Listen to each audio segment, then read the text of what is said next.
दिव्य बंसल जी। ठीक है। महाराज जी, जॉब की वजह से पुणे जा रहा हूँ। महाराज जी, काम काम वासना बहुत ज्यादा परेशान कर रही है। महाराज जी, कुछ समझ नहीं आ रहा कि मैं क्या करूं। महाराज जी, मुझ पर कृपा करो। हे गुरुदेव, पिछले कुछ महीनों से बहुत ज्यादा परेशान हो रहा हूँ महाराज जी। काम स्फुरणा तो होती है, लेकिन परेशान करती है जब उसके लिए राशन की व्यवस्था करते हैं। खुली बात है, गलत क्रिया, गलत दर्शन, गलत संभाषण, गलत आहार, इसको आप रोकिए। काम स्फुरणा होना अलग बात है, लेकिन परेशान करना, उसके लिए राशन की व्यवस्था है आपके पास, इसीलिए आप परेशान हो रहे हैं। नहीं, स्फुरणा हो सकती है, पूर्व संस्कार हो, स्फुरणा आती है, तरंग आ जाती है। कभी काम की तरंग है, कभी मोह की, क्योंकि अभी कोई भगवत प्राप्त थोड़ी है। लेकिन परेशान करना, बस आप देख लीजिए। मोबाइल रूपी दुश्मन से बचिए। कुसंग से, जो गर्लफ्रेंड बॉयफ्रेंड वाला जहर है, इससे बचिए। ये भले समझ में लोगों को ना आवे, लेकिन हम जो कह रहे हैं उसको समझ लो। ये वो जहर है जो तुम्हारे जीवन को जड़ से नष्ट कर देगा। आगे देख लेना। संतों की बात समझ में नहीं आती है, क्योंकि उनको लगता है कि ये क्या जाने, बाबा जी हैं।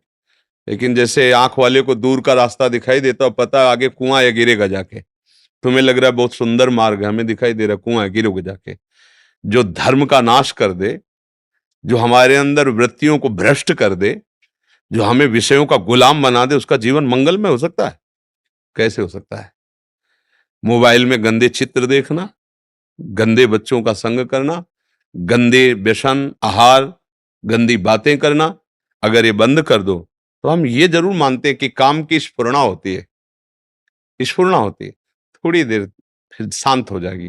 और उसके लिए शांत करने के लिए नाम है। देखो, चतुरासी जी की फलस्तुति पढ़ा है, उसमें लिखा है, भव जल निधि को नाव, काम पावक को पानी। जैसे आग जल रहे हो, पानी मारो तो शांत हो जाता है ना, ऐसे चतुरासी जी के पद गाने लगो, काम वेदना शांत होने लगी। लिखा है, फलस्तुति लिखी। पर यदि आप गंदा दृश्य देखेंगे, बहुत घातक है, बहुत घातक। एक मछली की क्रीड़ा को देखकर शौभरी जैसे महात्मा के हृदय में विकार आ गया, तो आप लोग तो देश विदेश की बातें देखोगे मोबाइल में, जैसे बच्चों से संपर्क की आपकी इतनी अवस्था है लघु, और तुम इतने गंदी स्थिति को कैसे प्राप्त हो गए? तो वो बताते हैं कि ऐसे ऐसे सर्च करो, तो मोबाइल में ऐसे ऐसे आ जाते हैं। वो हम सब देखा, इसलिए हम ऐसे गंदे हो गए, ऐसे भाव गंदे। तो इन बातों से यदि आप बचो और नाम जब करो तो स्फुरणा आती है। परेशान वाली बात नहीं शब्द आएगी। अब जैसे स्फुरणा आई, उससे उदासीन हो जाओ।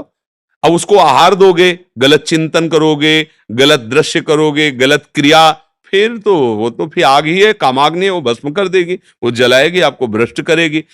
ऐसे नवीन नवीन बच्चों की आदतें बिगड़ गई कि किसी दूसरे की जरूरत नहीं, अपने आप से अपने आप को नष्ट कर रहे हैं। वो काम वेदना तो फिर बढ़ेगी।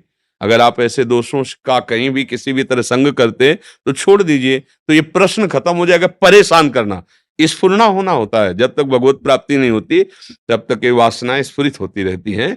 और जहां भगवान में मन लगा, भजन हुआ और उनकी कृपा हुई, तो सब शांत, हृदय निर्वासनिक हो जाता है। कोई भी किसी तरह की वासना ना उसे प्रभावित कर सकती है, ना स्फुरित हो सकती है। समझ रहे हैं आप?